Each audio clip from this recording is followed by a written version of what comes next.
Welcome into another edition of the Junkyard Dawgcast. It is a Stay Wolk UGA recruiting show episode. I'm your host, Benjamin Wolk, here with Jordan D. Hill. And I'm excited, as always, for one of these June episodes because there's a lot to talk about. There's a lot going on. I'm excited on multiple levels. You know, we've got commitments to talk about. As always, it's that time of year. We're going to have plenty of those to talk about over the next several weeks. We're going to look back on last weekend's official visit weekend, which was loaded in the number of recruits that were on campus for an official visit weekend. And then we're going to preview this upcoming official visit weekend, which I think there's a lot of really important recruitments going on that weekend too. And then a little change of pace, something different than we're used to doing.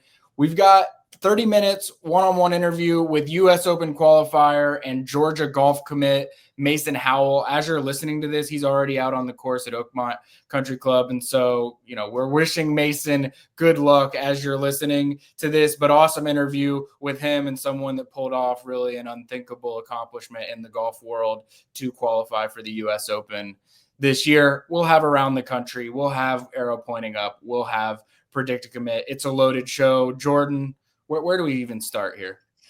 It's hard to know where to start. I will say this, Ben. I wanted to sort of gauge where you are on this. You know, we're closing in on mid-June.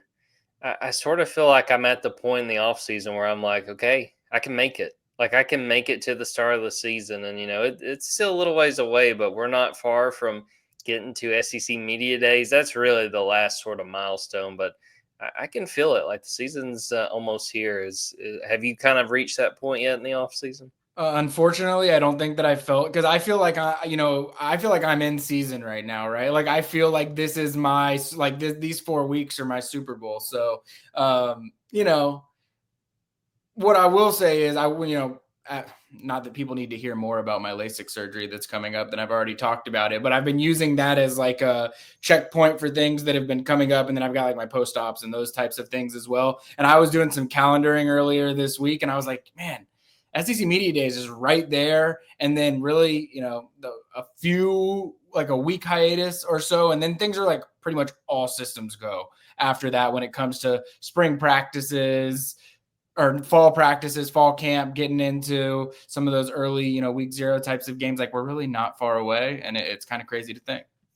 We'll make it. I believe in us. I think we will too. Let's start on the news front, just because there have been 2 new additions to Georgia's 2026 recruiting class since we last met for one of these recruiting shows. And we're going to talk about them together, really, because I think that they play along with one another in many respects. And that is earlier this week, North Gwinnett interior offensive lineman Zach Lewis.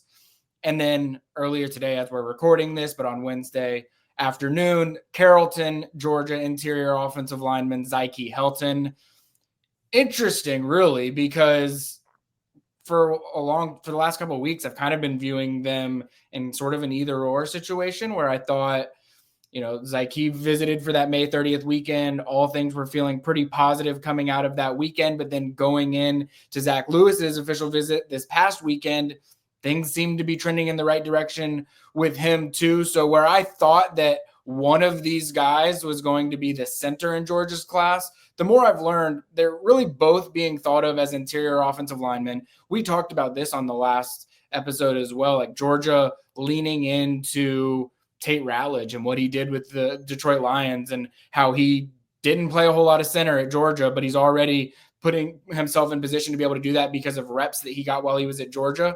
I think that's an approach that Georgia is very much taking. I don't think Graham Houston is being thought of as an offensive guard. He's being thought of as one of the 3 interior offensive line spots. Same can be said for Zach Lewis. Same can be said for Zykie Helton. And so where I've positioned them at points as this guy could be the center, this guy is the center of the class, I don't necessarily know that Georgia is viewing it that way entirely. Now, that said, like if we're talking about center of the future for Georgia, I think it probably comes from either Zach Lewis or Zykie Helton if it's coming out of this recruiting class. But 2 guys that I think of similarly because they really had to earn their way into this Georgia recruiting class. And I think a lot of people, the lazy recruiting fans out there, and you know who you are, and Jordan, you know exactly who I'm talking about, where Georgia takes another 3-star interior offensive lineman. That's the third, as far as 24/7 sports rankings go, That's the third 3-star interior offensive lineman that Georgia has taken in the 2026 recruiting class. And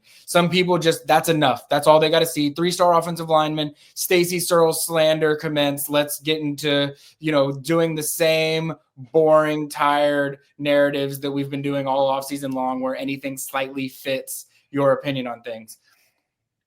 This is not a situation with either of these guys where I think you can look at it that way, because these are two guys who have known Georgia for a while. They've camped at Georgia for multiple years in a row.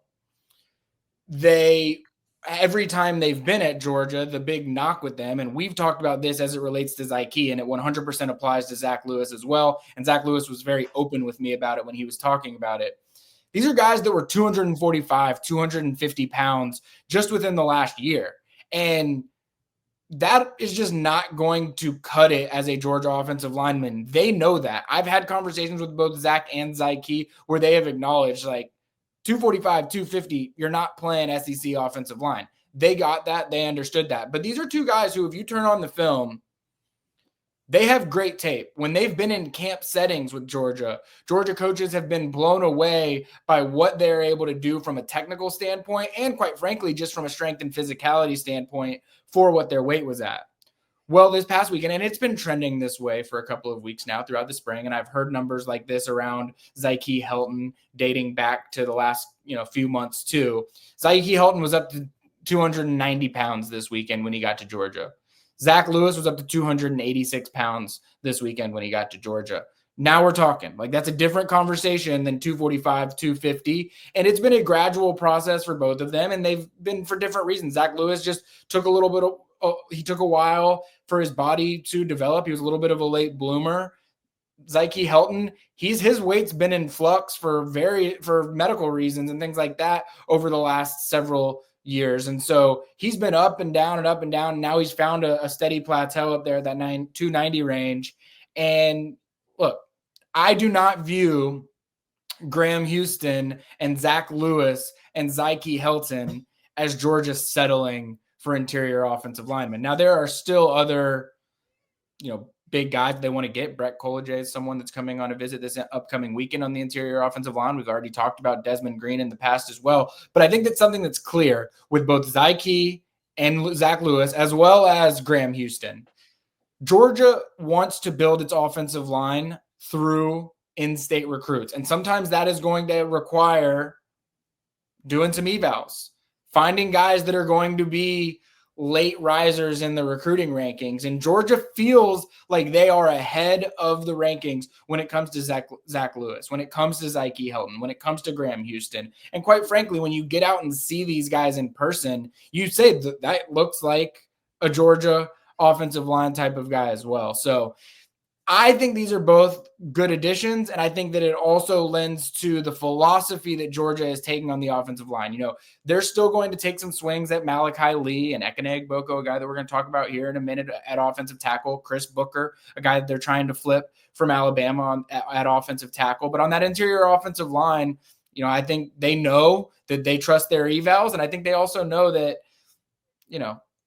5-star interior offensive linemen are very few and far between. And even when those guys do come up, there are warts to their games that require some development. So I think Georgia is being very strategic in terms of how they're building interior offensive linemen in this class. Now, I do still think you got to add some high impact tackles to be able to make it feel like a solid class. But whether it's Desmond Green, whether it's Brett Collier, that are the other additions to the interior offensive line, I think Georgia's building a pretty strong class there. Jordan, what do you think?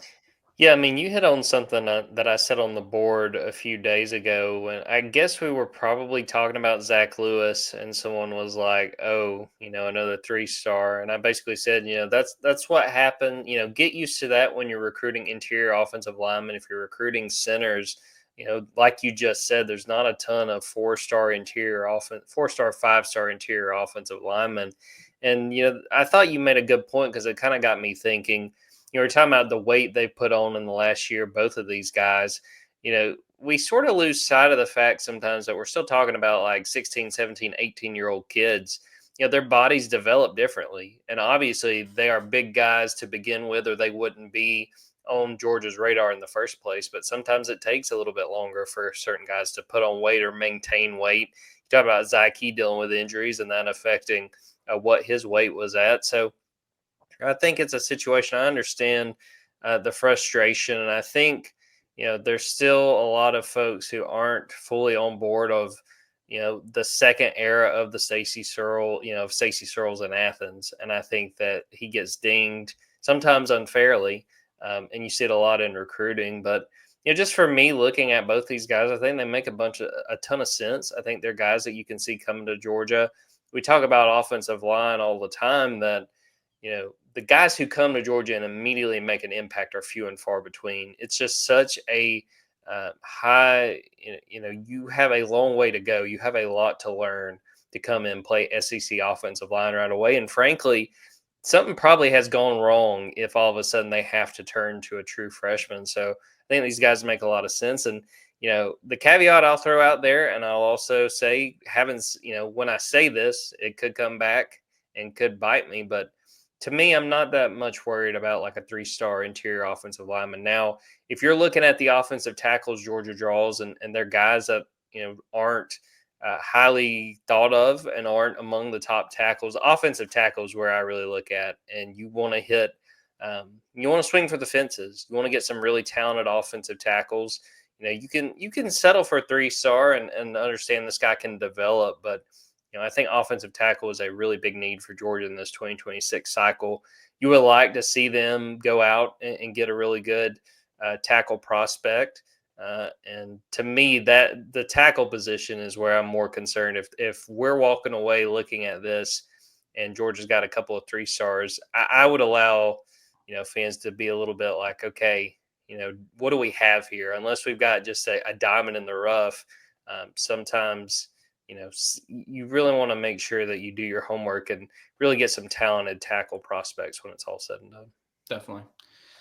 Talking about that last weekend, and that, I should say Zykie Helton was 2 recruiting weekends ago. So he was that May 30th to June 1st weekend. And I want to bring that up just because he took a Georgia Tech official visit the weekend after he went to Georgia. There are several cases of guys where positive momentum was had after the official visit weekend, and they're still doing their due diligence on things, but Georgia's still feeling good about the fact that they're going to be able to land them. And so don't think just because a guy's not committing the day or two after they take their official visit, like we saw with Justice Fitzpatrick or like we saw with Zach Lewis, don't think that doesn't mean that they aren't still, firmly in their silent commitments to Georgia or whatever that might look like as well. But let's talk a little bit about who we feel good about for Georgia coming out of this most recent weekend. We just talked about Zach Lewis. That one goes without saying at this point now that he is firmly committed to the Bulldogs. But there were a trio of other guys that I think Georgia put themselves in pretty good position for.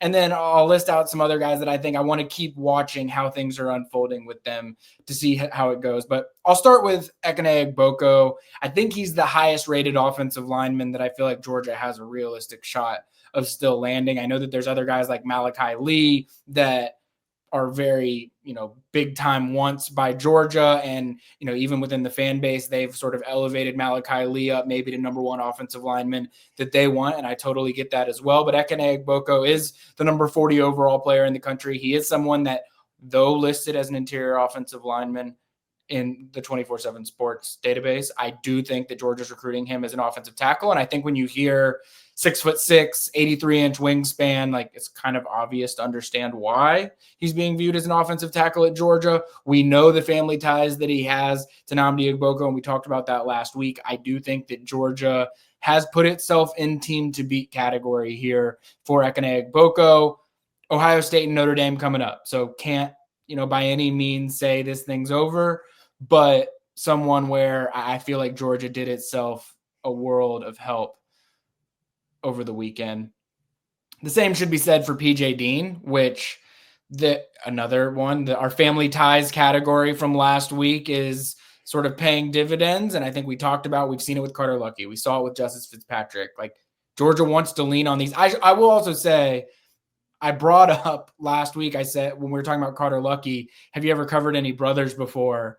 And I looked at the comments from last week, and there were like multiple people saying Branch Brothers, dude. So that was on us, Jordan. They don't count. They don't count. We haven't covered a game with them Yeah, yet. we haven't seen him play a game at Georgia. That doesn't count. I feel fine about that one. When you asked me that, I was like, there is going to be an obvious one I'm just missing. But I'm okay with that one. We've seen a G-Day. We have not seen them on the field. Yeah, so you're right. I'm okay with that one. You're right. But leaning into those family ties clearly is helping Georgia when it comes to a lot of these recruitments. PJ Dean, certainly one of those as well that Georgia likes on the defensive line. I still think this one's up in the air. I don't think by any means Georgia has locked this one down, but I think coming off of the weekend, it was a good reminder of like, why did Jared Wilson have so much success at Georgia? Why is there already such a family connection between Dean and his family and Georgia? And I think that was reinforced this past weekend as well. That's another one where Ohio State, I think Ekene Egboko and PJ Dean will both be at Ohio State this upcoming weekend. So maybe hopefully they'll be talking Georgia and bonding for Georgia's sake. And then Chase Calicut is a guy that I've brought up a bunch. I don't even want to say that I overplayed it a little bit because I put him on my predicted commit team. I had him last week. I don't remember exactly what I think I might have had him in the dogs category. I can't remember exactly where I had him, but Chase Calicut, Georgia wants really, really badly. And I think Georgia's in a pretty good spot for coming out of the weekend. I think that there are going to be a lot of watchful eyes on Austin, Texas when he visits Texas the last weekend of the month, because as much as Chase Calicut says, I see the development vision at Georgia, and as much as he says, I see more value in my role as a corner at Georgia, which is where Georgia wants him, versus safety, which is where Texas wants him. He can say all those things.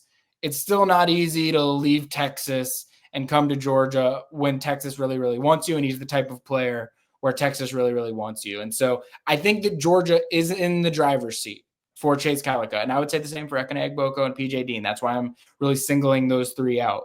But I think that they are also all three competitive enough where Georgia's not going to be totally confident until it happens at the end of the month.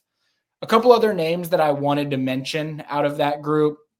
Defensive lineman Kendall Guerville, I think Georgia's hanging around. I would not rule that one out for Georgia.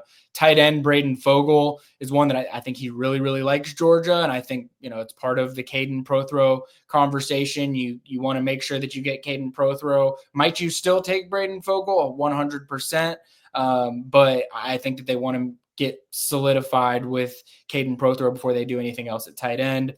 Tyron Wortham was someone where there really wasn't as much buzz coming out of the weekend as I would have expected, given how I had been hearing some things coming out of it. That could be by design. Maybe maybe things went great this weekend and we're just not hearing a whole lot about it so that he can take some of his other visits. But I've maybe taken a slight step back there on Tyron Wortham to see how things play out the rest of the month. And then a couple that I'm in wait and see mode on. Fletcher Turk is an offensive tackle from Hebron Christian. I don't know where Georgia's offensive tackle spot is going to go. Like, I feel like they're in a good spot for Ekene Egboko, but other than that, do they get Malachi Lee, who's coming in on an unofficial this weekend? I don't know. I'm skeptical. Do they flip Chris Booker from Alabama? There's a chance, but again, a little bit skeptical. So if they're trying to take two tackles, Fletcher Turk is someone where they've evaluated. They like him a lot. I believe that he camped on Tuesday after taking that official visit over the weekend. So let's see there. And then Vanderbilt cornerback commit Caden Harris.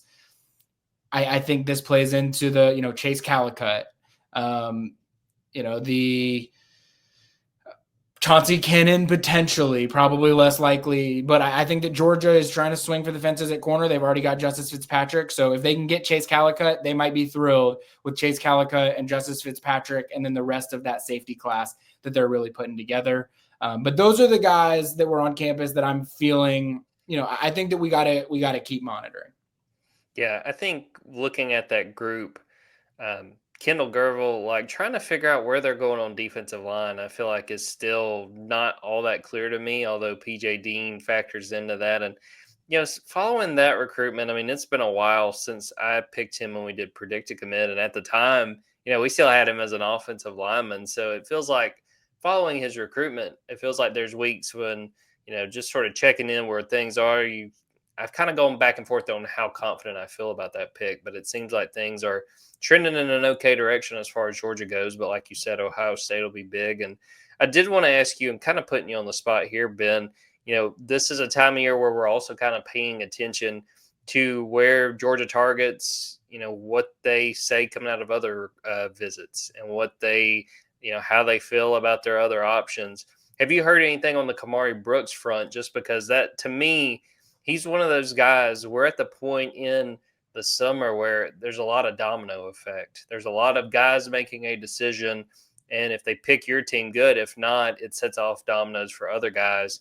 Any sense of Kamari Brooks at Alabama, and if you've heard anything on that front? That's a great question, and I think there was some concern for Georgia. The fact that he was taking that Bama visit, the fact that it was happening on his mom's birthday weekend probably had a little bit of anxiety going on for them as well. Coming out of the weekend, conversations that I've had with, our 24/7 sports network, as well as my sources, I feel like Georgia's probably still in the better position than Alabama is, but a decision still hasn't come yet. I'm not fully expecting him to take these Texas and USC visits, but he also hasn't officially called them off as far as I know. So I guess we can't totally rule him out taking those. I still think that he ends up at Georgia. I do, but I don't, one thing that helped Georgia, his high school team had the 7-on-7 at Georgia on Tuesday. They were in that tournament at Georgia. And so he was back on campus at Georgia on Tuesday, and he can get to Georgia whenever he wants. But just the fact that he was there doing football things, Georgia coaches were around right after that Alabama official visit, certainly didn't hurt things. I also have to bring up one last player that was on campus last weekend, and that was running back Savion Hyder. 5-star running back. I want to make crystally clear that this is the number one running back in the country. He was the number one. He's the number one running back ranked. He's ranked number one everywhere for a reason. I've spoken with people that I trust that have been evaluating players for years and years and years that believe he is one of the best running backs in the last 5 recruiting classes. And so this is a real deal recruitment. And that's why when everyone said Georgia's running so far behind, I'm saying I'm going to pump the brakes on that, because it really, to me, depends on how badly Georgia feels like it needs its elite running back at this moment in time. And I think that there is a chance that they view Savion Hyder that way. And so, yes, he's still got Tennessee and Michigan visits left, and those are the 2 teams that everybody has felt were leading. That's not great news for Georgia, so I acknowledge that. I don't think if you are counting Georgia out of this recruitment that you're covering it or talking about it the right way, because I think that Georgia is super in this recruitment leading up to those last 2 official visits, and then a decision will be made. So I just wanted to call that out. I'm not saying I'm feeling good about Savion Hyder. I'm not saying I'm feeling bad about Savion Hyder. I'm simply saying this is such a real deal running back recruitment in the eyes of Georgia and all of the programs recruiting him that you just need to take it seriously until Georgia misses on him. Georgia might miss on him, in which case they pivot to, they got Derek Cooper coming in this weekend. Maybe they try and get Derek Cooper. Jay Lamar is someone that I think they want irrespective of getting Savion Hyder, though getting Savion Hyder probably complicates getting any other running back for a multitude of reasons. So just wanted to call that out because he was the highest rated prospect that was on campus this past weekend for Georgia, and Georgia is very much in that one. All right. Let's look ahead to this upcoming weekend. Like before, I've broken it down into tiers, sort of how you can process each of them. I've done less tiers this time. There's 3 tiers. There's also just less prospects this time. I think 15 on campus, and I think that one of them is unofficial visitor Malachi Lee. So really it's 14 official visitors on campus. I'll start with the easy ones. That's the commits. That's Jared Curtis, Lincoln Keys, Zach Fort. Georgia's got nothing to worry about with any of those 3 guys. And then Vance Spafford, which is the one where there is still some recruiting intrigue going on. And I think it plays a little bit into another recruit that's going to be on campus that we'll get into in a second as well. But Vance Spafford, Georgia would like to hold on to him. I think, as is the case, we've talked about it with the NIL or with the house settlement, at what cost? Like, it's not just a matter of how high do you view this player? It's how high do you view this player compared to what the price of that player will be, compared to how do you view another player and what the price of that player would be. All of that is a conversation that is ongoing right now. And that's not just with Vance Spafford, but I bring that up because he is a commit that is wavering a little bit. He's taking a look at Miami, Washington, USC, a couple of other programs, and I could certainly see him ending up in those places. I could also see Georgia locking it down this weekend, as they have with some other recruits over the last week as well. What do you think, Jordan? Vance Spafford, dog, not? What do you think? I'm gonna say he's not a dog. Okay. I just feel like we get in a situation, and maybe we can talk a bit about Brady Marchese, but I was going to do that narrow pointing up, so we can get to that. We can save that, but I mean, no, I just think that when you get those guys early in a class, that there's a chance you're going to lose at least one or two of them. So it's not necessarily any intel I'm getting or anything like that. I'm just kind of playing the numbers and saying I'll make the prediction he winds up at Washington, but it's a long way to go for sure.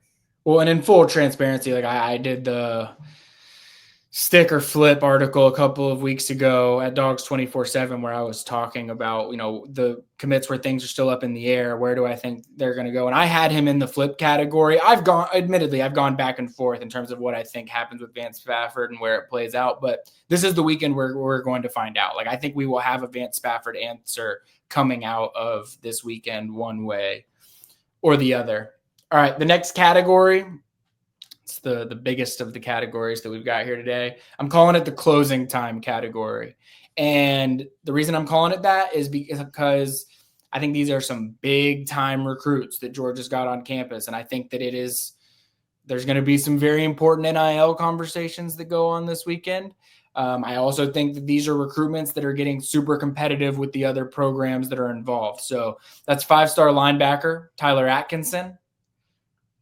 Georgia and Ohio State, I think, are the two that everyone's keeping an eye on. And he's releasing his official visit schedule 1 week at a time. He's very well branded, so it shouldn't surprise you that there is a unique approach going in terms of how people are finding out about his official visits. He hasn't announced what next weekend's is, but I think everybody would be stunned if it's not Ohio State. So we'll see what we hear coming out of the Georgia official visit this weekend. But that's a massive one that people have been following for 4 years, and they've been waiting on this official visit to come. 2 that are involved with Miami. Actually, you know what? I'll say 3 that are really involved with Miami, and that is interior offensive lineman Brett Collegier from IMG Academy, running back Derek Cooper from Chaminade Madonna Prep, and then Tyreek Green, safety from Buford High School. All 3 of them, I think, right at this point in time, it is a Georgia versus Miami battle. In Brett Collegier's case, I felt pretty good about Georgia getting him throughout the spring. As Georgia's taken more and more interior offensive linemen, it's made me say, I'm not so sure. Jordan, you've got Desmond Green on your predicted commit team. I've got Brett Collegier. I think that's going to be one of us is going to hit there and one of us is going to miss. Like, I really think that's what that's going to come down to. Derek Cooper, I keep saying I struggle to see him getting away from Miami because Miami wants him. He's from that area. I think that Georgia has a lot of running backs that I've talked about, Jay Lamar and Savion Hyder, that they also value really highly as well. So it just made things a little bit more complicated. And then Tyreek Green is someone that I would probably put on commit watch this weekend. But if he doesn't end up committing to Georgia for one reason or another coming out of this weekend, Miami is the school that I would look at as well. He was just down there this past weekend, and I would keep an eye on them down there. The other closing time names, Valden Sohn. I want to correct that. Whenever I have bad reporting, I want to correct myself, Jordan, and I have to do it more than I care to. But earlier this month, Valden Sohn, he took an official visit to Auburn, told 24/7 Sports reporters when he was leaving Auburn that he was coming to take an official visit to Georgia. I connected with him on his way over to Georgia. He was thinking that was going to be an official visit. I had reported that he was coming on an official visit to Georgia. As it turned out, that was not an official visit. He came in on an unofficial, camped, stayed for a couple days. So he was in Athens for multiple days. But Georgia's intention was always to bring him on an official visit later on in the month. He's going to be on an official visit this weekend to Georgia. It's notable because he was supposed to be on an official visit to Florida. He had to call Florida this week and cancel that official visit to Florida to come to Georgia. JJ Hanna has carved out a little bit of a niche for European players that are trying to get over and get recruited in college football, because Georgia was so impressed by what JJ Hanna did this spring. I think they think that there is a potential pipeline for that in Europe through, the PPI recruits that Brandon Collier runs. And Brandon Collier was at camp. He had a bunch of dudes that were at camp earlier this week. I think he got like 4 or 5 guys from his placement program offers at that Georgia camp as well. So there are other future names from this program that I think you can expect to see. Valden Sohn is a massive human being and probably would be that nose tackle, zero tech type that Georgia would be trying to add in this class. I think Georgia's, in a competitive battle there, but this is the weekend where they've really got to close. And then Malachi Lee making an unofficial visit over from Hawaii in the middle of official visit season definitely raises some eyebrows. What I don't know is this hey, we're paying our respects to Stacey Searles because he's been over to Hawaii twice and we feel obligated to come over and relay any kind of news to him in person, whether that be good news or bad news, that's possible. Or is this Georgia's way more in it with Malachi Lee than anybody realized, and he's taking this unofficial visit to Georgia because maybe Georgia really is in the driver's seat here, and Stacey Searles went out to see him twice for a very particular reason. I'm still in camp skeptical, but something that we definitely will be watching this weekend. Who are you watching closest out of the closing time group? Well, I think you have to say Malachi Lee because we still don't really have a clear picture of what's going to happen at offensive tackle. And I feel like if Georgia gets him, if I'm a Georgia fan, I feel pretty good, about what they're doing at tackle. But I'm also just fascinated by Derek Cooper and what happens at running back, probably more so because of how things played out with last year's class. Georgia went really hard after Usmani Kroma, and he winds up going to Florida State. I think about a guy that, Ben, I think you like quite a bit, Shane Marshall, that winds up going to Georgia Tech. Maybe if Georgia knows what it knows now, does it circle back really hard and recruit Shane Marshall? And I wonder, from like Josh Crawford's perspective, does he take anything from that as he tries to figure out what they're doing in this class, going hard after Savion Hyder?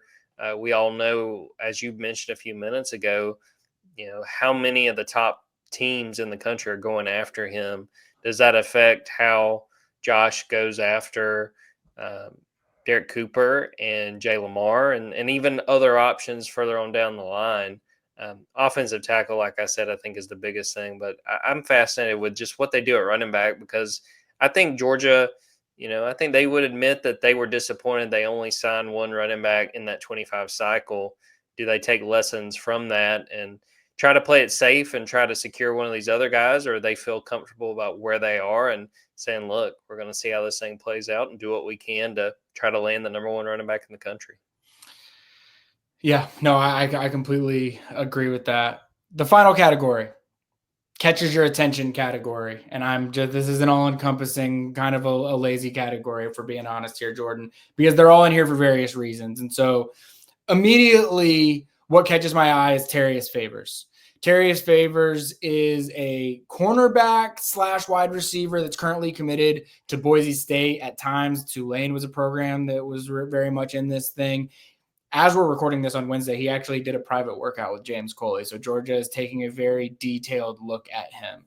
I have always sort of felt that, look, Georgia's not taking multiple guys under 5'10", but if they take you under 5'10", you better be, running a 4.3. Vance Spafford falls into that category. Terrius Favors falls into that category. They're both going to be on official visits this weekend. I think Georgia is going to be still, monitoring both of them. I'm not sure how this plays out, but I do think that if Vance Spafford does not sign with Georgia or he flips from Georgia, Terrius Favors is the name that I'm looking at. I'll bring up a couple edge rushers, Keldrick Golson and Landon Barnes, who I actually haven't confirmed 100% with Landon Barnes yet, whether he's going to be taking that official visit. He had previously been scheduled to, but I'm still working to confirm that with him this week. That might be confirmed over at Dogs 24/7 by the time you're seeing this. Keldrick Golson has family ties to Georgia. He was at G-Day. It's just interesting because of the whole Kamari Brooks situation, like what we talked about. I think Georgia wants to get an answer from Kamari Brooks so that they can figure out, do they need to press for another edge outside linebacker type, or are they, fine just moving forward with the one in Kamari Brooks? We'll see, but an interesting weekend to look at there. At cornerback, CJ Hester is a name that I haven't brought up enough, but he has been, when I've talked about Chase Calicut and I've talked about Brody Jennings, who was originally planned to be on this official visit weekend and is no longer going to be. I've talked about Justice Fitzpatrick prior to Justice Fitzpatrick committing. CJ Hester's name was coming up every single time that I was having these types of conversations around where is Georgia sitting in a better spot than I might think. I've been skeptical because I think the Florida schools really want this guy, and he's from Cocoa, Florida, and I just feel like he's someone that's going to end up in one of the Florida classes. That said, he's taking that official visit this weekend, and this will be Georgia's shot at it. So is there a world where CJ Hester ends up shooting up the board, or he's already shot up the board, Georgia pushes, and they've been kind of deeper in this thing than everyone realized? I think that's a possibility. I just haven't quite gotten there from a confidence standpoint yet. And then the last one is Corey Howard. Catches my attention because he got an offer like 3 weeks ago, and now he's on an official visit to Georgia. From Valdosta High School, I got to see him when I was down at a Saturday morning Valdosta practice, and that was really my first exposure to him. And he's one of those guys you see and you say, who's that? Why do I not know more about him? And so anytime those types of guys are getting on Georgia's campus, I think that it definitely catches my eye. Who catches your attention, Jordan? I think it has to be Terrius Favors. And I think it goes back to the conversation we had a few minutes ago about Vance Spafford, where you're just not exactly sure if Vance is going to stick in this class. Georgia's pulled a whole lot of talent from Carver Columbus, or it's actually Carver Atlanta, over the years.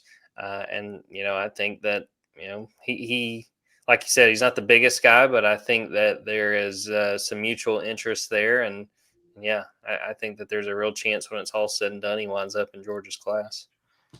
All right, Jordan, let's get into this interview with Mason Howell. For those I talked about on the last episode, but for those that are unaware or maybe not super golf fans, you should still check this out. For one, he's a Georgia golf commit. He's one of the many young guys coming up through the program that I think are trying to change the narrative around, reestablish the Georgia golf program culture around things. He's a state champion in the state of Georgia. He qualified for the U.S. Open. He's the youngest qualifier since 2015. Really cool interview. Got some great insights into him. Got some great insights into the Georgia golf team, the recruiting process for golf, but also he's already at Oakmont. So if you're a golf fan, you want to hear a little bit about Scotty Scheffler, or Harris English, or Rory McIlroy, or whatever. We get into some of that stuff and what you should expect just from, watching the U.S. Open this weekend. Before we get into that, please subscribe to Dogs 24/7. We've got a 50% promo running, and Jordan, can you hit everyone with the details on that 50% promo?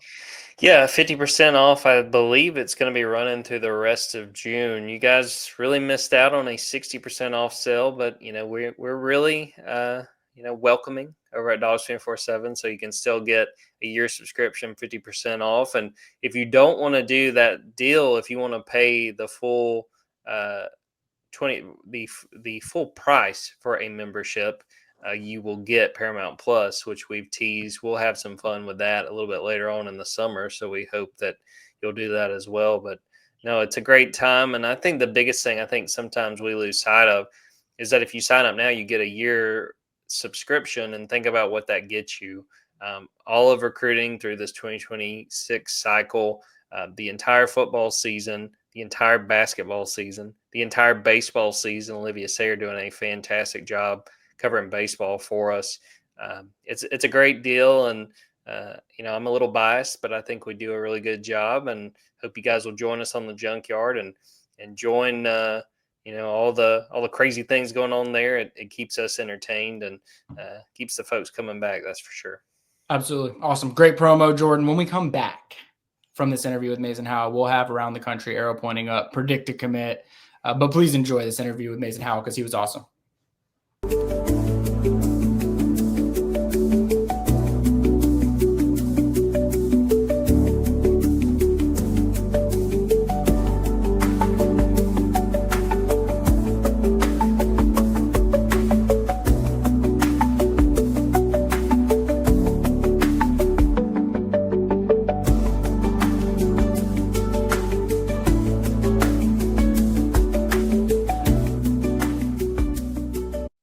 Welcome into the show a very, very, very special guest, a little bit different than normal, and we love that.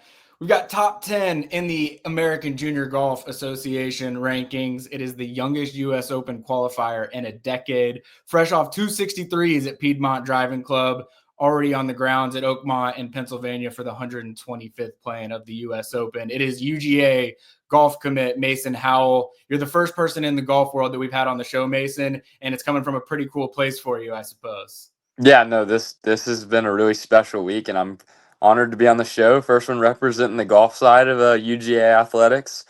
Um, but I'm really excited and looking forward to getting up to Athens, and I'm really excited for this week. Yeah, well, I want to get into all of it, the qualifying, Oakmont, the UGA side of things, but I have already seen the videos. You know how it is. The pros love US Open Monday. Yep. They love to go out to the rough, do the ball drop in the rough. I saw one from Ben Griffin. I think I saw one from Jonathan Vegas. How bad are we talking about this week when we're talking about It is brutal. We've had a decent amount of rain on Monday and Sunday afternoon. So it's had some time to grow. They cut it down just a little bit, or they say they cut it down. I really couldn't notice the difference. But yeah, no, it's going to be brutal. If it doesn't rain, if the rain holds off for the rest of the week, we could see some really high scores. Yeah, I mean, I think I saw Ben Griffin say that he feels like he could take a 4 over right now and he'd be happy with it. I think Rory said that he had a Monday practice round last week that he shot an 81 at and he birdied the last two. So welcome to the US Open, Mason, I guess is what you're getting used to. But before we get into the qualifying, Oakmont, this is a UGA sports show and recruiting focus show, and you're already committed to play golf at Georgia. And we get into a lot of the football side of things on this show, but I'm a golf guy. I don't know how much of our audience is super in the details of the golf recruiting world, but take us back through the process of you being recruited and how you ended up committing to Georgia in the first place. Yeah, absolutely. So the recruiting process starts the summer after your sophomore year of high school on June 15th. And it's just texting and calling other coaches. You're still not allowed to technically talk in person until August 1st. And then after August 1st, it's pretty much you take visits. You can do kind of whatever on any other recruiting trip, but in other sports. But yeah, I took some visits, took some looks, but I'm a dog at heart. And it's where both my parents went. And Athens is just such a special place with Coach Hack and Douglas and DeMoss. Yeah, we're gonna have a really great team in the near future. And but the recruiting process, I like for any sport, is something that recruits should enjoy. Yeah. It's a once in a lifetime opportunity. It's not like you can ever go back and do it again. But I'm looking forward to calling Athens my home. Cool. Yeah, I know you meant, or I saw that your dad went to Georgia, your mom went to Georgia. I think you've got a sister right now. Yes, my sister is currently at Georgia. Yep. It was going to be hard for you to end up anywhere else, I'm sure. I also saw your official visit that you took. Was that, I think you were already committed at the time, but was that for the Tennessee game last year? Yes, I was already committed, and my official visit was the Tennessee game, and what an atmosphere. I mean, Dog Nation showed up rocking. Not a bad weekend for an OV, huh? Yeah, absolutely. No, it was incredible. Cool. So we'll get into some Georgia football stuff, I'm sure, here by the end of the show too. But I want to talk about you qualifying for the U.S. Open because it is a really historic, inspiring accomplishment, and I'm sure that you're still trying to. Has it set in? Like, have you realized yet? Like, oh my gosh, I'm actually at Oakmont right now. I've had some oh my gosh moments, especially when the fans rolled in on Monday and they were like quadrupled today. So that was pretty crazy. But when I step on that first tee on Thursday, I know I'm going to be nervous. It's something that everybody's nervous on the first tee of a major. I'm just going to try to handle that as best as I can. But yeah, just hitting on the range side, world number one Scotty and Rory, Masters champion. It's just, like 4 or 5 years ago, I mean, I wanted to be where those guys are, and I still do. Watching them on TV almost every week, and it's really an incredible feeling. Being able to play against these guys for the first time, and just learning as much as I can this week. So cool. And so let's talk about how you got here, like how this week was made possible, and for people listening that aren't completely aware of the process, and correct me wherever I'm wrong here, Mason, as well, but you got to qualify through a local qualifying event, and then you make it to final qualifying, and just depending on the qualifying event that you're in determines how many players actually qualify for the U.S. Open from that area regional final qualifying event. And it's an eclectic mix. Like, you've got young junior amateurs like yourself, but then you've got current pros like Cameron Young, Eric Van Rooyen, Adam Schenk, Emiliano Grillo, like all guys that had to qualify through their own respective final qualifying events as well. I know there's some college stars, Jackson Buchanan, Jackson Coyvin were in, the Atlanta final qualifying event that you were in as well, but they call it golf's longest day. You got to play 36 holes, grueling, under pressure. Now that you've lived it, is that an accurate nickname for Absolutely. the day? I have never been so beat after a day in my life. And it has a lot to do with it. Your heart rate is just it's just pumping all day, and let alone you're playing golf for 10 and a half hours. So it's a long day, but I was able to make it decently stress free down the stretch. So but yeah, they coined it golf's longest day for a reason. No doubt. And so for those that are unaware, make yourself aware. Local qualifying in Gainesville, Florida, shot a 64 at Hawkstone Country Club, tied for the low score there. Final qualifying, shot a 63-63, bogey-free, 18 under at Piedmont Driving Club, tied for the low score there as well. Did I hear correctly? 63 was the course record coming into the day? Yes, so 64 was actually the course record. And when I finished my first round that day, I had the course record for a brief moment before Jackson Buchanan came in behind me and tied it. And then I did it again, and he came in behind me and tied it again. So yeah, we were both on fire that day, and so I guess we're both co-holders of that record. That's crazy for you to go in there and not only beat the course record once, but again, credit to both you and Jackson Buchanan. Crazy 18 under. Don't want to say lap the field, but beat the field by 7 strokes. Pretty impressive. Like I said earlier, youngest qualifier since 2015. It's a pretty simple question. I don't know if the answer is quite as simple, but how did you pull this off? A lot of hard work. And I know that all athletes go through the same thing, whether it's going to practice or going to hang out with friends. And it's a good balance of it. You still need to have fun and love what you're doing, but a lot of hard work. I'm fortunate to have a lot of great coaches and a lot of great friends and family around me, whether it's at the country club down in Thomasville. But yeah, just super lucky to have all this support, and just trying to take advantage of it and work hard. And I know it pay off, and it did last week. And so here I am. Honesty for a second. What were your real expectations going into qualifying? Like, was your game in a place where you thought this was truly possible? I was playing at home, and I was hitting it really well, and I was scoring really well. So I knew I had a chance.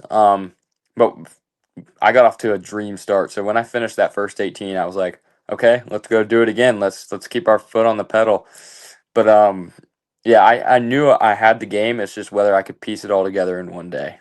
For sure. Now, I heard the quote you gave to Golf Channel right after you had qualified, and you said you were nervous all day long, which that part's understandable. And then you said it was a roller coaster. I've got to check you there for a second. At what point in your day did you actually feel like it was a roller coaster? You had 18 birdies and 18 pars, I guess 15, 16, 17. I looked at your scorecard. I saw you birdied 12 of 18 holes, but you didn't birdie 15 through 17 either of the 2 rounds. I guess that was the roller coaster? Yeah, no. I meant by roller coaster, like it was just a roller coaster of emotions. Like I don't want to get ahead of myself. I know I'm playing super well, and just trying to stay in the moment. And I had a great caddy that helped me calm down, and he wouldn't let me look at the leaderboard, which props to him because that honestly helped me out a lot. And that 30-minute time in between the 2 18-hole rounds that you have to eat lunch, you're just kind of sitting there, and you know that everybody's gunning for you, and so you just kind of got to man up and go do it again. Were people murmuring after that round? Like, did you hear some murmurs like, man, this guy just fired off at 63? Absolutely. I had a couple of my buddies come up to me and say great playing, and obviously word was traveling around the clubhouse. But fortunately, I was like the 4th group off, so not too many people had finished before me, and I was able to get back out there pretty quick. But yeah, it was a special day, and I had just seen the course for the first time the day before, so it was really on my second ever day playing it, and yeah, that course will forever be one of my favorites. Cool. So here's a hard-hitting question. I saw your Brookwood School in Thomasville high school golf coach, Jimmy Gillum, is going to be on your bag this week caddying. Is that right? Yes. Does that mean you fired your dad? I heard he was your caddy for the local qualifying event. So my dad was the caddy for the local qualifying event, and he was able to get a cart in that. But I had to walk, but he was able to ride the clubs in the cart. So, but I'll always love having my dad by my side. And but my caddy this week has a ton of experience with professional golf, and that's something I need. Calming me down, and we're not allowed to use regular rangefinders like you are in normal events. So it's just a different ball game, and I kind of need someone with experience. And I had a great caddy at final qualifying in Atlanta, and of course caddy at Piedmont Driving Club. Graham Watkins, awesome guy, lives around the Atlanta area. But yeah, Jimmy Gillum is my golf coach and caddy this week, and we're ready to rock and roll. Cool. Yeah, I heard you giving kudos to your caddy from last week for some of the reads he was giving you around the green as well. So shout out to the caddy life. I'm sure your high school golf coach will be invaluable for you this week. And you mentioned, let me read my next question.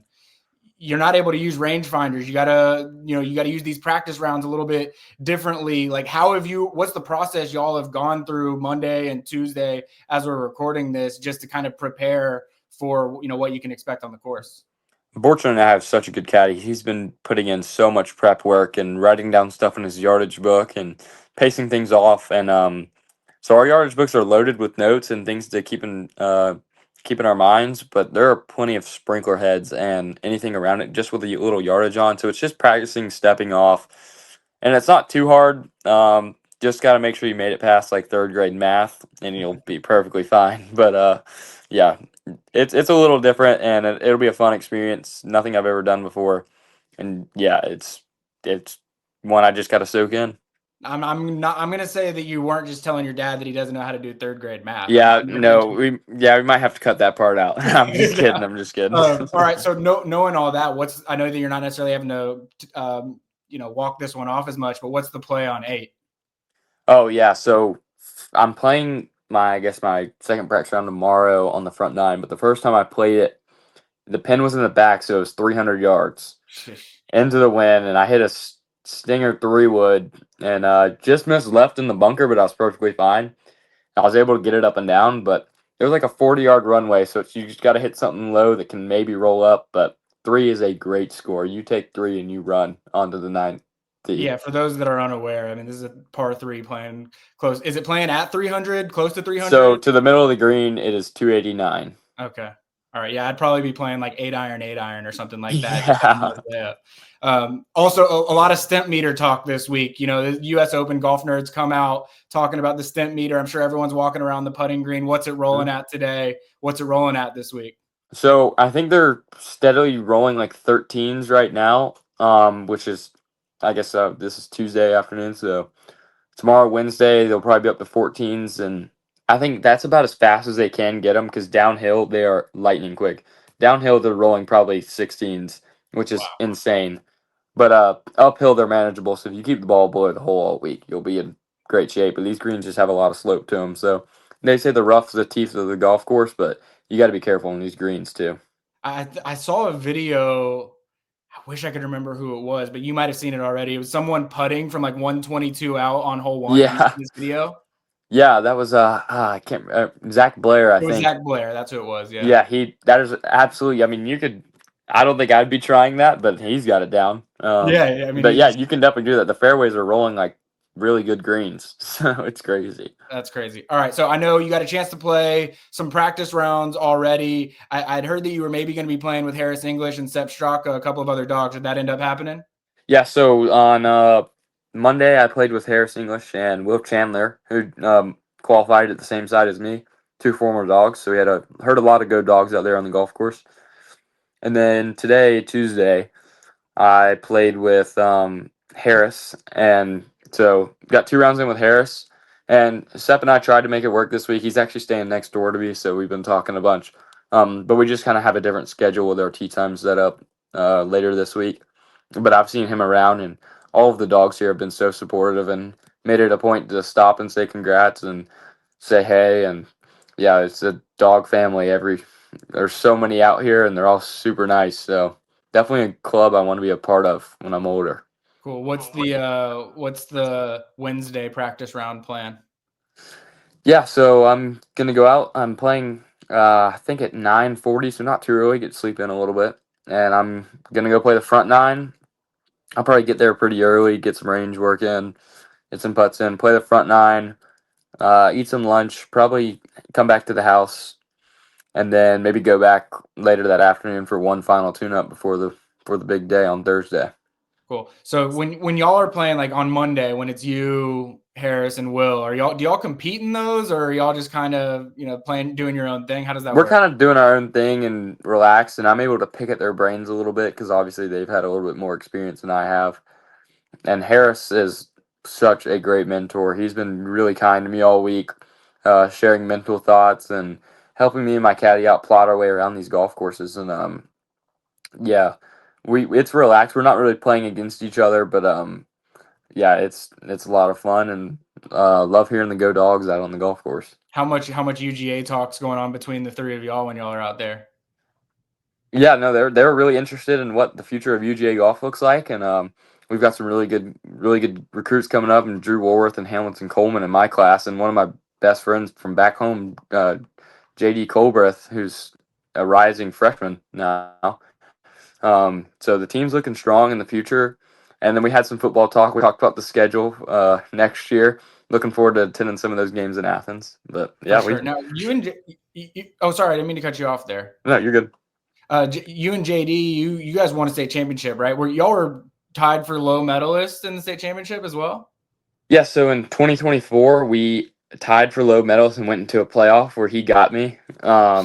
But we won. I didn't mean to do that. No. I got him back this year, so we won state again this year, and I was able to get it low medalist in 2025. So that was awesome. We've got a great high school team, and we love playing against each other at home. We're super competitive, but it only makes us better.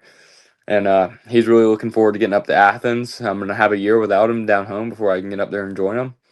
But he'll be great for the Georgia golf team, and yeah, really looking forward to getting up there and being teammates with him.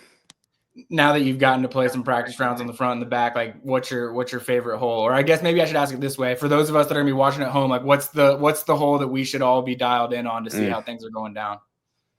A hole that could be huge down the stretch on Sunday is 17, because it's a hole where you can drive the green or you can lay up. But if you go for the green, it's pretty risky. There's a lot that can go wrong around the green. But if you lay up, you have to hit the fairway. So it's one of those that can be a pivotal moment on Sunday.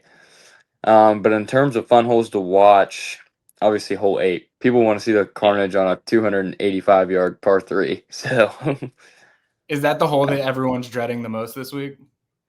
There's that kind of stretch. 7, 8, and 9 are super tough holes. So if you can make it through those holes at even par, you're picking up shots on the field. All right, cool. So I saw the tee sheets got released today. I know you're playing with Joachim Lagergren. Chris got her up the first 2 days. You got 8:46 a.m. off of 10 on Thursday, and then 2:31 p.m. off of 1 on Friday. Do you like how that shakes up? Yeah, I actually met Chris on the range this afternoon. Super nice guy. We've got a kind of a mutual connection with somebody that knows him, and yeah, I'm really looking forward to it. I'm kind of glad it's a low-key group, so not a mass following, but we've got a bunch of people from Thomasville and Moultrie area down in South Georgia coming up to watch, so it'll be a lot of fun. I thought there was a chance they could do it to you, like 17-year-old U.S. Open qualifier. We were kind of thinking with Rory or something like that. Yeah, we were thinking youngest and oldest, which would have been with Phil, which would have been, which I was kind of surprised they didn't do that, but no, but I'm happy with my pairing. All right, cool. So what's I think I've seen you talk through your bag a little bit some other places, but what do you got in the bag this week? I'm a golf nerd, so I want to know all 14. Yeah, I've got all ping clubs, driver. I'm still haven't pulled the trigger if I'm going to use 3-wood or 5-wood yet this week. I've got a 3-iron in the bag, and then 4-through pitching wedge, and 58, 54, and 50 degree. They're all stamped to Go Dogs. Okay. Yeah, I'm paying everything. Paying everything.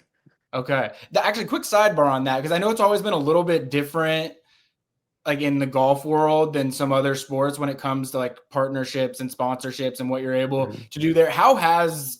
Is the club sponsorship partnership world different in the NIL world, or is it kind of similar to how it's always been? So yeah, NIL's changed it a little bit. It allows them, these club manufacturer companies, to pay their college athletes and put them on their team. But it's always been where they can give you full support, whether it's a discount or free stuff. So it's we're lucky because golf is a very expensive sport. So them helping out like this is incredible. But yeah, but I think I'm gonna drop my little ad right here. But I think pings are some of the best clubs you can play throughout the bag.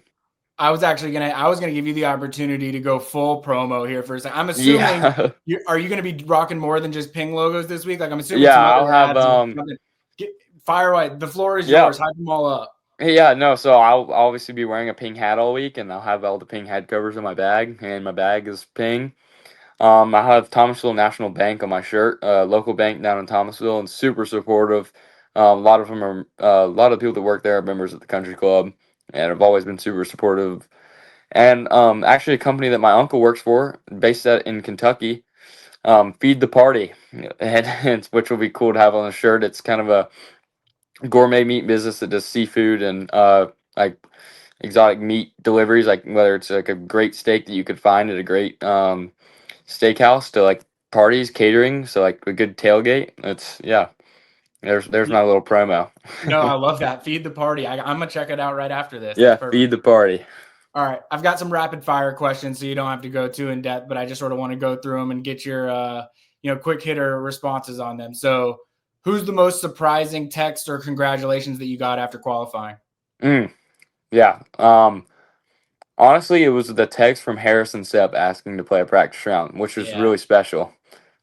So, who's been the most star-striking person that you've seen since you've been at Oakmont? oh, Scotty Scheffler.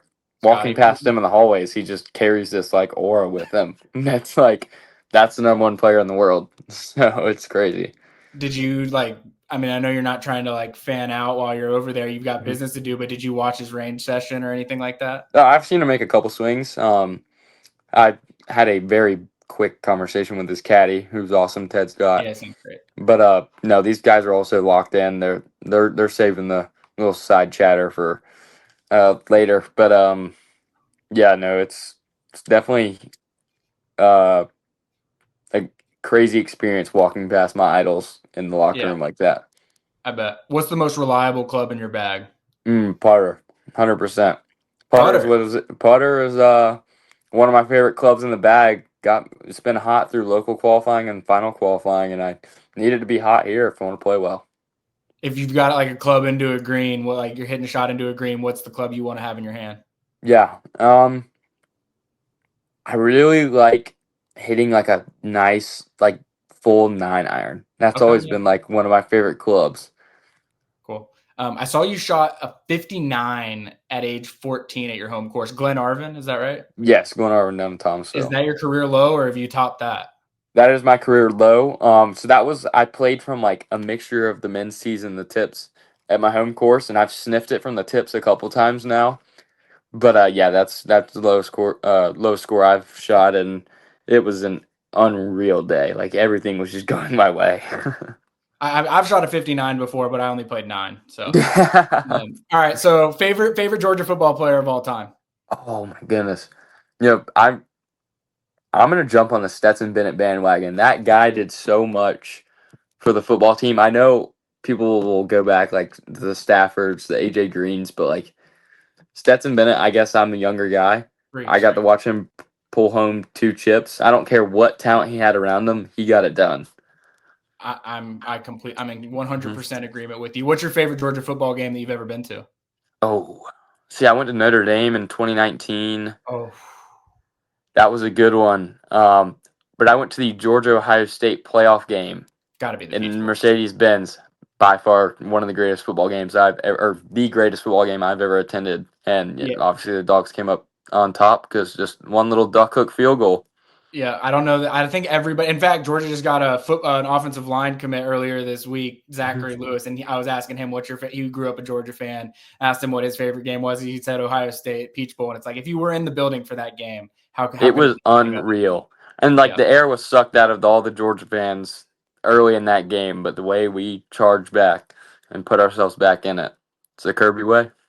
Now, I was reading that you've watched PGA Tour golf tournament since you were a kid, like you were obsessed with it. What's your favorite golf tournament that you've ever watched? Got to be the Masters. I mean, there's just a reason it's a tradition unlike any other.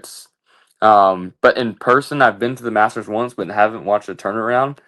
I really like the players at TBC Sawgrass because that's Oh yeah. such a fantastic golf course, and it's not too far from where I live, and able to play that golf course, so I can kind of see where my game stacks up to how the winner there. But yeah, in person, that's one of my favorites. So yeah.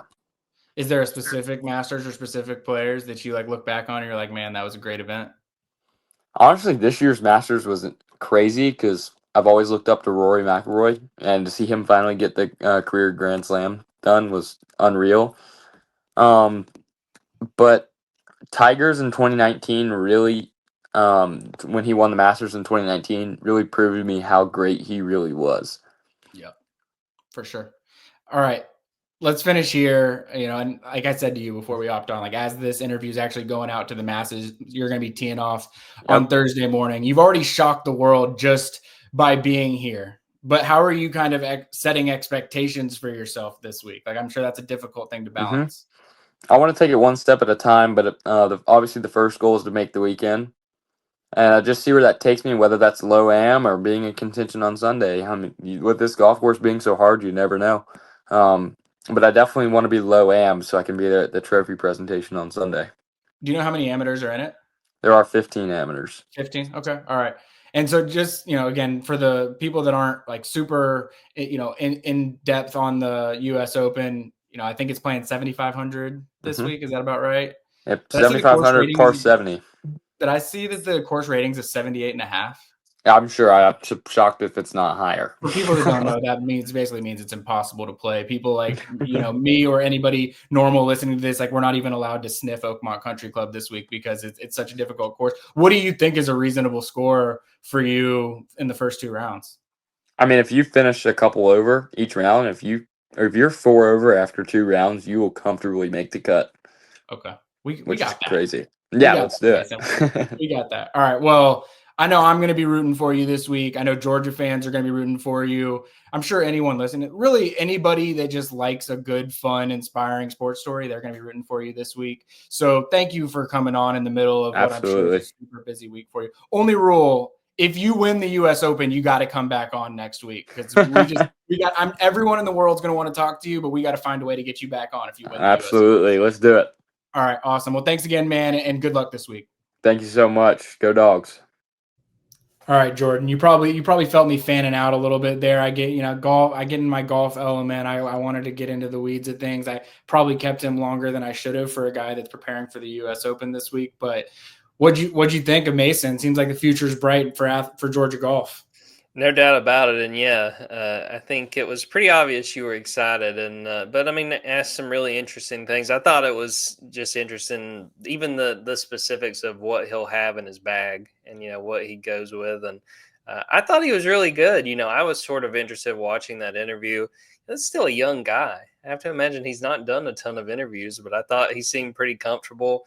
Could you imagine walking past Scotty Scheffler like he talked about? Like, I'm sure that he was really nervous when he was getting ready to play and try to qualify. But, man, I would have been so anxious walking by him, just, even just trying to be casual and try to be around, golf's best golfer right now. No, I thought it was a great interview. And if you're a Georgia fan, we talked about this, I think, last week. It was a disappointing end to their season, but man, the future is very bright, and I think you should be really excited with a guy like Mason coming on board. Jordan, did I tell you my Scotty Scheffler story from the Georgia-Texas game this year? I vaguely remember it, but I'm sure those listening probably don't remember. So please do share. So it's a ridiculous story, but we were down on the field for the Georgia-Texas game. They were honoring all their Olympic medalists, like former Texas student athletes that had won Olympic medals. So there was, like Kevin Durant was out there, the girl from St. Lucia that won the 100-meter dash, she was out there. But Scotty was down there, and it was starting to get crowded in the end zone. I was down there shooting photos. This was before I knew that I was going to get rampaged by trash during the game. And all of a sudden, someone steps on the back of my shoe. Someone steps on your shoe, your heels kind of clips out of it, and I hear someone say like, "Oh, sorry, my bad." And I turn around. It was Scotty Scheffler. And I was like, what are the what just happened? I was like, oh no, you're totally good. I look over, Meredith was right there. I haven't missed a fairway since. You know that's not true. You know that part of the story is a lie. But I was gonna give it to you, but props to you for being honest. No, you know that part. You've played enough with me since that has happened to know that part of the story is not true. But yeah, so I will say I think something's changed with my golf game since he stepped on my heel. So I do think that there's something to what Mason was talking about, the aura of Scotty Scheffler just kind of impacting everything that's around him. I'm gonna see if I can run into like Harris English at a Georgia game because I need all the help I can get. Maybe some of that good juju can come my way. Oh, I know Harris English will be at some of these games this fall. There's no doubt about it. Too good of a home schedule, which we might get into. I don't know. All right. Arrow pointing up. I will start. And we alluded to it earlier, but the arrow is pointing up on shutting down recruitments. And, we've written about a little at Dog 24/7 with like 7 Cloud. It's kind of shutting things down. Keelan Jones is shutting things down. And yeah, I got to bring up what happened on, I guess it was Tuesday now. Shout out Hayes Fawcett. I know that, he's a competitor on 3, but he really is. Everyone who follows college football recruiting knows that Hayes Fawcett is really the plug when it comes to like what's about to go down with commitments and shutting things down and flipping and whatever it might be. And the Brady Marchese situation was playing itself out on Tuesday. And that was that was a real situation where I even flipped my crystal ball pick to Michigan. It's sitting incorrectly on Michigan right now as we speak. He, I think, was intending to flip to Michigan at some point during this week. And I think Georgia pumped the brakes on that. They did a good job of really shutting that thing down. But it was sort of an all-day affair of figuring out, is this going to happen? When's it going to happen? Is Georgia going to be able to stop it from happening? And credit to Hayes Fawcett. He was the first one that had put out there, like, Brady Marchese is shutting this thing down.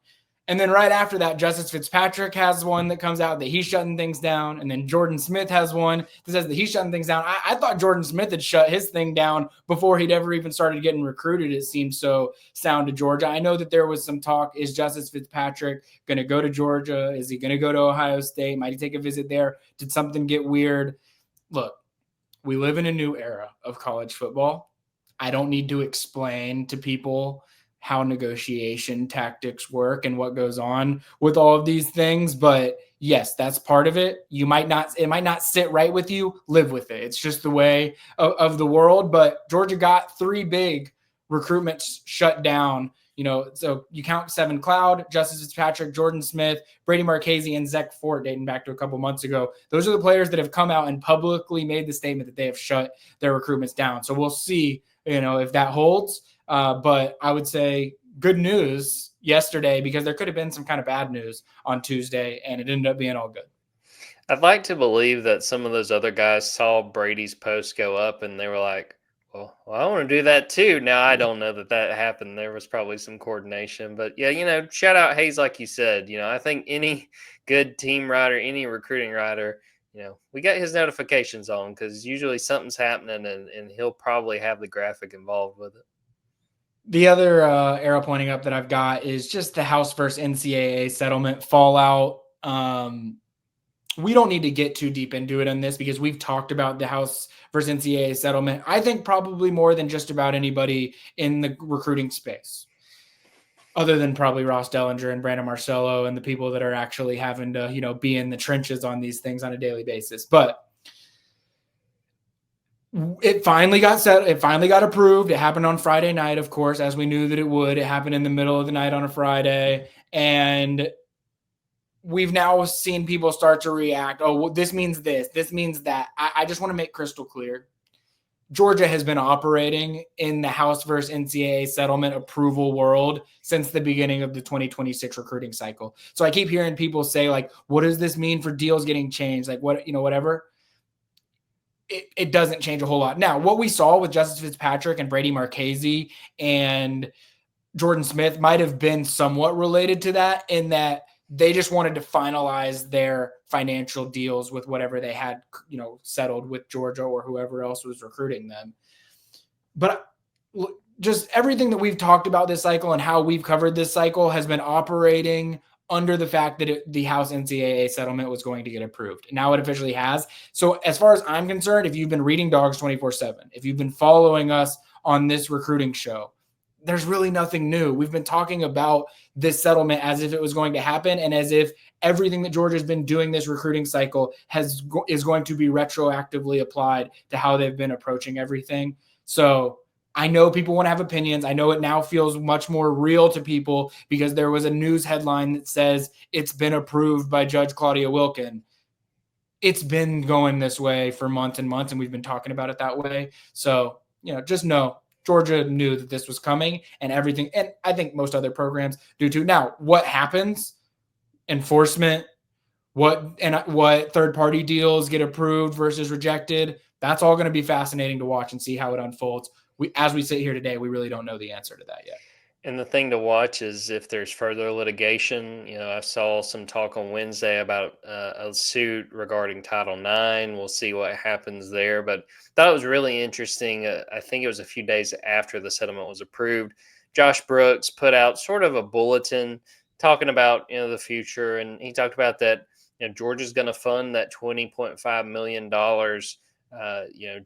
That will be used for revenue sharing, and thought that was interesting because I don't know if you saw this, Ben, that there's like the school that I've seen so far, Texas Tech, has said, look, we are looking to our collective to raise a good chunk of that $20.5 million we will use for revenue sharing. So just fascinated to see really like big picture the next year of just how all these athletic departments make the numbers work, what we can actually learn and what people are willing to talk about, how different their methods look, and which teams decide, what, we really like this strategy and this is what we're going to use going forward, and which ones go, okay, there were some hurdles with this we didn't necessarily expect going in.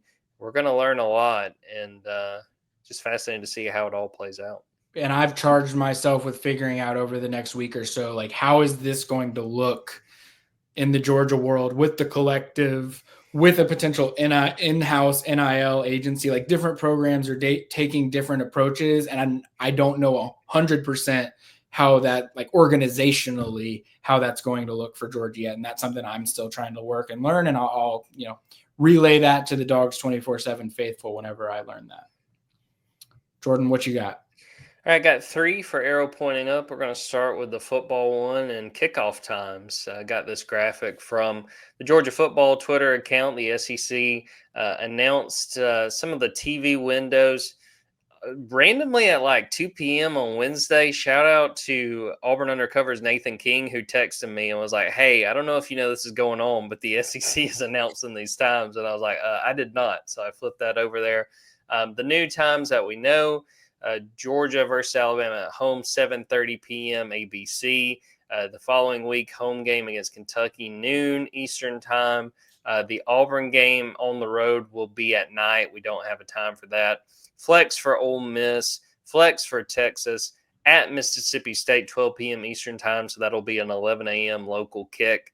And then the Charlotte game, 12:45 p.m. Eastern time. That combined with some of the kickoff times we got a couple of weeks ago means we know at least all the windows and a good majority of the kickoff times. And Ben, I don't know if you have any reaction to what we've seen. Some of them are obvious, like the Alabama game, and I would imagine like that Texas game will be at night. But I tweeted this. The biggest win for me, no night games for Marshall, Austin Peay, Charlotte. I'm sure it's different for fans, but there is nothing worse than waiting all day for Georgia to play a group of 5 or an FCS, because these just don't wind up being competitive games. I'd rather those games be played early in the day. So all in all, getting that, I was happy to see that. Yeah, I mean, I think, did I also see that maybe the Auburn game, it hasn't been confirmed what time it's going to be, but it's going to be sometime. It's like it's 6 to 8 p.m. Eastern time. It's the night window. They just have not set an actual time. That's a scary one. That one's gonna that's at Auburn, right? That is, and that has been a game that through the summer, when a couple times in my Q&As, people have said, what's a game that people are kind of sleeping on, or an opponent people are sleeping on? That Auburn game is the one I continue to look at. Everybody thinks, oh, it's the Auburn homer talking here, but it's at Auburn, and then, like you said, the fact it's at night. The 2 road games at Tennessee and at Auburn really fascinate me, but that Auburn one, that has trap game written all over it to me. Yep, for sure. All right, a couple other ones. Arrow pointing up, baseball bat dogs. And there have been a couple things this week where there's been some posts on social media of the dog that goes and gets the bat and brings it back to the dugout. There was a video, I think it was Greensboro's bat dog, a minor league team. And it was a video of like basically the assistant in charge of the dog. And he's like talking to the dog, telling like the history of all the different dogs before it that like went and grabbed these bats. And then the video ends with the dog going and getting the bat. But the graphic that I pulled up for the people watching on YouTube, Bruce the bat dog being called up by the Washington Nationals, getting his opportunity. And the graphic, shout out to MLB on Fox, Nationals #1 goodest prospect going to the majors. And, you know, I love the idea, but don't you feel like that, you know, these dogs, they would leave like tooth marks on these bats. Like they seem to do a pretty good job, but it feels like there would be, you know, there might be some remnants from them getting the job done. No, not Bruce the bat dog. Bruce the bat dog. He's that's why they're calling him up, because he's already mastered the art of no teeth marks on these bats. He keeps them in pristine condition. Look, Jordan, they leave him in AAA at first for a reason, so that he can, you know, get ready for the bigs. All right, final arrow pointing up, fishing. Shout out to Anthony Dasher. Went with him and Dave McMahon and Patrick Garvin, the Rivals crew. We went up to Lake Oconee and had a great time. I think we caught probably about 40, 45 fish between us. Want to shout out Doug Nelms from Big Fish Heads Guide Service. He was our fishing guide out there, and we had a great day. Came back with a lot of fish and a lot of work having to fillet these fish and get them ready for whenever we have them for dinner. But I'm a big fisherman. Don't get to go as often as I would like to, but it was a great time. This is the time of year where it's slow enough that you get a chance to go out on the water some, play golf like we were talking about earlier. So it was a very good time and had a lot of fun. How much merger talk was going on with the Rivals guys? You know, honestly, not really at all. And I think part of it was just the way the boat was. We were kind of spread out because I was kind of paying attention to see, but there wasn't really all that much talk. I mean, quite literally, we stayed pretty busy catching fish. Like there really wasn't a lot of time where we were kind of BS. And our guide, Doug, did a great job of putting them on us. And we came through. We had a good day. Shout out, Doug. All right. Around the country, we'll make this a quick one, even though there are more names than there were last week. Mainly going to be focusing on guys that either were going to take official visits to Georgia or did take official visits to Georgia. And I'll start with Tyson Bacon. He committed to Miami earlier this week, defensive lineman from Hoover, Alabama, that had taken an official visit to Georgia for that May 16th scavenger hunt weekend. I'm going to bring up a name, Xavion Griffin-Haynes. He committed to UNC. We haven't talked about him a whole lot recently. I'll say this, and this is more – I almost hesitate to do this. So just be cool when you're listening to this. Don't make a big deal out of it. This is an example of one where like Georgia sometimes gets to call shots in these recruitments. I think he's someone that would have loved to be in Georgia's recruiting class. You know, Zion Grady's a name from last recruiting cycle at the same position where I can say the same thing. Georgia's not trying to take big numbers at outside linebacker. And so they really are having to hand select who do they want to prioritize and go after. He was someone that I think earlier this year, calendar year, would have liked to be in Georgia's class, and the time just wasn't going to be right. Couple guys from my predict-to-commit team that I missed out on. And I mentioned to y'all last week, there were like 2 or 3 names on my predict-to-commit team that I was not feeling that great about. One of them was Peyton Dyer. He took an official visit to Georgia May 30th. He committed to USC. I don't need to get into the details on it. Georgia has other cornerbacks that they're feeling good about. He's committed to USC, and I think that he will have success out there. Another one is Whitley Cadeau. He committed to Florida State. A little bit of a surprise. I don't think a lot of people saw that one coming at the timing that it did. I just want to wait and see if he still takes that official visit to Georgia on June 20th, because if he does, it's one that I could see coming back to the good side by the end of the recruiting cycle. But as of right now, I'm not really there. Another name of a guy that has already taken an official visit to Georgia. There really wasn't a whole lot of positive buzz afterwards, but Chancellor Campbell, offensive tackle that committed to Florida. And then two guys who were scheduled to be on official visits to Georgia June 20th weekend. Carter Scruggs, offensive lineman, committed to Clemson. The way Georgia interior offensive line recruiting is going and the way that Clemson recruits, I don't see that visit happening with Carter Scruggs on June 20th. And then Prince Jean, wide receiver from Valdosta, Georgia, really close friends with Todd Robinson, committed to Kentucky. That was another one. Didn't know that one was coming at the time that it did. He said he shut down his recruitment, but he might still take an official visit to Georgia. So anytime that that's happening, I'm still going to keep an eye on that. He was scheduled for June 20th. Let's see. If he does, I think that Georgia still has a chance. But Georgia's we've talked about Brady Marchese and Ryan Mosley and Craig Dandridge and Vance Spafford and Terrius Favors. Like, Georgia's in a good spot with a lot of wide receivers. Spots are getting tight. We'll see if he takes that official visit to Georgia or not. But Prince Jean, one of the best names in the class, commits to Kentucky. I think what I would just say on this, Ben, you did a good job right there of kind of pointing out that, it's kind of twofold with these decisions. One, there's going to be guys that Georgia doesn't take, and they have to make those decisions. They have to consider what their roster looks like and what they want to add and where they're getting the different positions. But on the other side, these players have to secure spots at different places. A guy like Prince Jean, maybe Georgia circles back, and you look at going to Kentucky versus going to Georgia.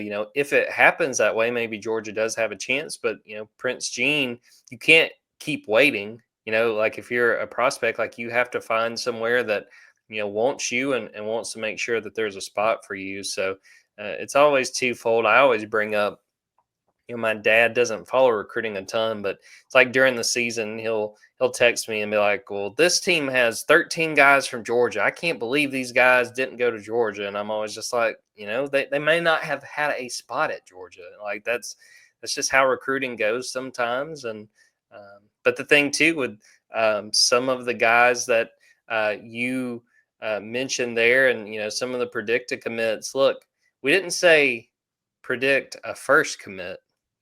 Maybe they commit somewhere and then they wind up committing to Georgia. We're not really out on any of these guys. Recruitments are wild. You got to keep an eye out. No, you're right. I'll give another Hayes Fawcett shout out because I just saw it as we're recording this. We both looked at our phone at the exact we had same that time. moment where I was like, oh boy, are we recording this? But Kamari Brooks per Hayes Fawcett and on 3 recruits. So I'll give them the full shout out because I'm doing this and I haven't been able to confirm with anyone yet. But if you're at Dogs 24/7, you'll read about it from our end probably before you're actually listening to this on this show. So it's all good. He's down to Alabama and Georgia. That's really not a news flash. If you've been reading what we've been writing about, he did, because we talked about it earlier, he did officially cancel his official visits to Texas and USC. We'll see. That one's getting interesting. But anytime that a guy announces through Hayes Fawcett that he's down to a certain number of schools, there's a commitment on the horizon. So just know that. All right, predict to commit. Some moving and shaking went on over the last week, at least on my team, I guess. Maybe not as much on your side of things. So Jordan's team, he's got 3 correct commits right now. That is Jared Curtis, Carter Lucky, and Jordan Smith. The only ones that have committed elsewhere up to this point. But like Jordan said, who knows? Maybe he could get that right in the future. Mark Bowman and Jared Smith. Also on his team, Derek Cooper, Tyler Atkinson, Kamari Brooks, PJ Dean, Craig Dandridge, James Johnson, Caden Prothrow, Desmond Green, Ole Miss linebacker commit Isaiah Williams, Tico Crittenton, and Vodney Cleveland. You got Cooper and Atkinson coming on OVs this weekend. So we'll keep an eye on that. On my team, I've got Graham Houston, Zach Fort, Ryan Mosley, Justice Fitzpatrick, and Zykie Helton. That's 5. 5-3. I'm not saying it's not over. 5-3, but you've only got 2 misses. I've got 3 misses now. I have Jackson Cantwell. I've got Peyton Dyer, and I've got Whitley Caddo.